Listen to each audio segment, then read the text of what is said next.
Hello everyone and warmly welcome है दोस्तों आप सभी का आईएफएस की शानदार प्लेटफॉर्म के ऊपर। तो दोस्तों स्वीट पीजी 2024 का जो है रिजल्ट लग चुका है और उसी के साथ साथ जो है बच्चे सारे क्वालिफाई हुए हैं और उसके अलावा मेहनती और होनहार बच्चों ने बहुत ही शानदार जो है मार्क हासिल किए इस एग्जाम्स में।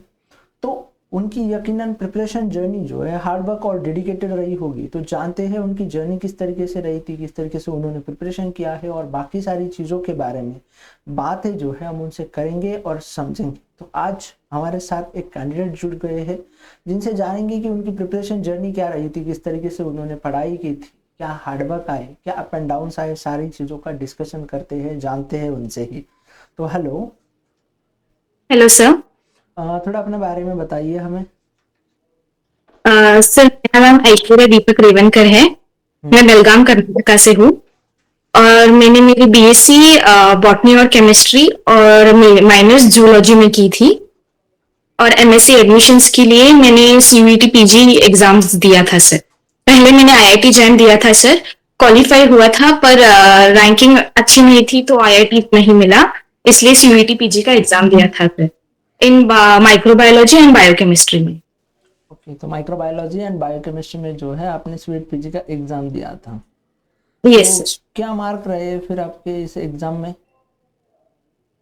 सर बायोकेमिस्ट्री में 109 हम्म। और माइक्रोबायोलॉजी में 143 मार्क्स। ओके, तो माइक्रोबायोलॉजी में 143। 3।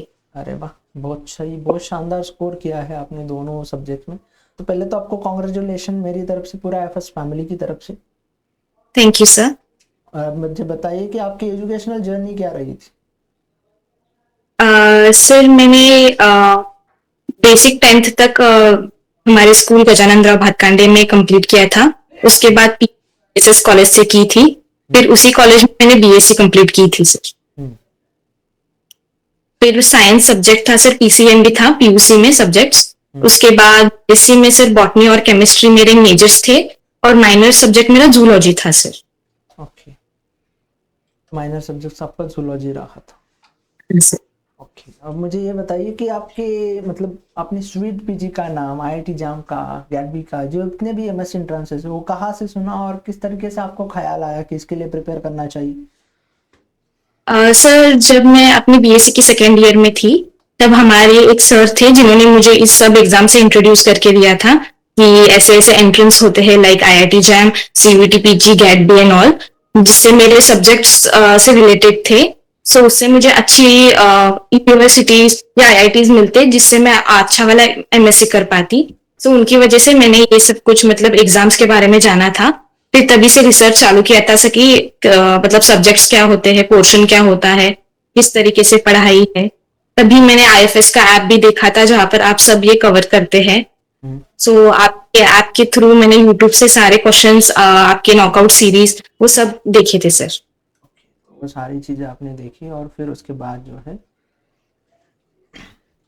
आपका इतना शानदार स्कोर आया। अब मुझे ये बताइए कि आपकी प्रिपरेशन जर्नी कैसे रही, मतलब डे वन से लेके क्वालिफिकेशन तक स्वीट पीजी में इतने बेहतर मार्क आए और जिस तरीके से आपने गैडबी के मार्क बताए उनसे भी आपका अच्छा खासा रैंक आ जाएगा। तो फिर बताइए थोड़ी आपकी प्रिपरेशन जर्नी कैसी रही?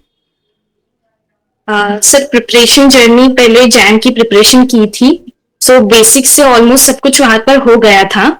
उसके बाद से मोस्टली सर मैंने जो जैम के बाद टाइम बचा था सीयूईटी के लिए, हम्म। वहां पर मैंने क्वेश्चन प्रैक्टिस ही किए थे और थोड़े ज्यादा टॉपिक्स के बारे में थोड़ा ज्यादा पढ़ाई किया था sir. Okay. Mostly question practice और सर वो आईएफएस पे क्वेश्चन सीरीज आता था ना सर, वो ही ज्यादा देखा था। उसकी वजह से क्वेश्चंस बहुत सारे प्रैक्टिस हो गए थे सर।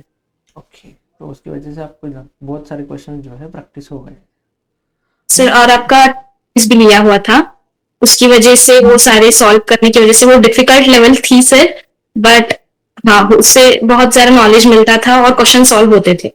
अब मुझे ये बताइए कि जैसे हम बायोटेक्नोलॉजी की बात करते हैं, आईआईटी जब बायोटेक की है तो उसमें फिजिक्स है, केमिस्ट्री, मैथमेटिक्स है, उसके अलावा बायोलॉजी का भी पोर्शन है। तो इतने वास्ट सिलेबस को आपने किस तरीके से कवर किया था? सिर्फ पहले के टाइम था, मतलब स्टार्टिंग के बिगिनिंग के जो पीरियड्स थे तब मैंने बेसिक बायो का अपना जो स्ट्रेंथ था वो बढ़ाया था। उसके बाद सर केमिस्ट्री मेरा ऑलरेडी सब्जेक्ट था, तो केमिस्ट्री में उतना कुछ प्रॉब्लम नहीं आया। सर बेसिकली मैथ्स और फिजिक्स थोड़े डिफिकल्ट थे, उसके लिए भी क्वेश्चन प्रैक्टिस और बेसिक्स से थोड़ा सा प्रिपरेशंस किया था। बट मोस्टली मेरे जो सब्जेक्ट कोर सब्जेक्ट्स थे उसी पे मैंने ध्यान दिया था sir, like bio and chemistry से। बायो एंड केमिस्ट्री के ऊपर। तो मुझे ये बताइए कि डिफरेंट डिफरेंट यूनिट के लिए आपने प्रिपरेशन किस तरीके से की थी फिर? सर डिफरेंट डिफरेंट यूनिट के लिए सर अकॉर्डिंग टू उनके पोर्शंस, जो पोर्शन के जैसे था उसके जैसे टॉपिक्स निकाले थे सर। और मोस्टली जहां पर वेटेज ज्यादा था, जहां से ज्यादा क्वेश्चंस आते थे, आपने आपके ऐप पे सर वो मतलब डिस्ट्रीब्यूशन था कि क्वेश्चंस किसके हिसाब से किस लेसन से आते हैं, उसके हिसाब से जिसे जास्त वेटेज था उसे उस पर ज्यादा ध्यान दिया था, और बाकी के ऊपर ऊपर का पढ़ाई कर लिया था सर। ओके, तो ऊपर ऊपर की जो है आपने पढ़ाई कर ली थी और बाकी सारी चीजें कर ली। हाँ सर। अब मुझे ये बताइए कि रिवीजन की क्वेश्चन प्रैक्टिस की स्ट्रैटेजी क्या रही थी आपकी? सर मैंने डेज वाइज डेज निकाले थे कि 15 दिन अगर एग्जाम के लिए बचे हैं तो हर दिन में एक एक सब्जेक्ट एक एक टॉपिक क्लियर करते जाऊंगी। वो भी सर आईएफएस में ही बताया गया था, वो पोर्शन कैसे मतलब अपना क्लियर करना है, टाइम टेबल वगैरह दिया गया था, उसी को फॉलो किया था सर। ओके, ठीक है, बहुत सही। मतलब आईएफएस के टाइम टेबल को आपने प्रॉपरली फॉलो किया और उसकी वजह से आपको लगता है अब सर आगे हर 15 दिन 8 दिन के बाद आपके टाइम टेबल्स आते थे, उसी प्रमाणे में मेरा शेड्यूल ऐसे चेंज करती रहती थी कि जितना कवर हो गया है वो फिर से रिवाइज करके मतलब रिपीट करते रहते थे। ठीक है। और उसी के साथ अब आगे का क्या सोच रहे हो आप? सर अभी आगे सीयूईटी के इस पे कौन सी कॉलेज मिलेगी वहां पे एडमिशन लेने का सोच रही हूँ सर। ओके, बहुत सही। और उसके बाद मास्टर्स के बाद इंडस्ट्री में जाना है या पीएचडी करनी है?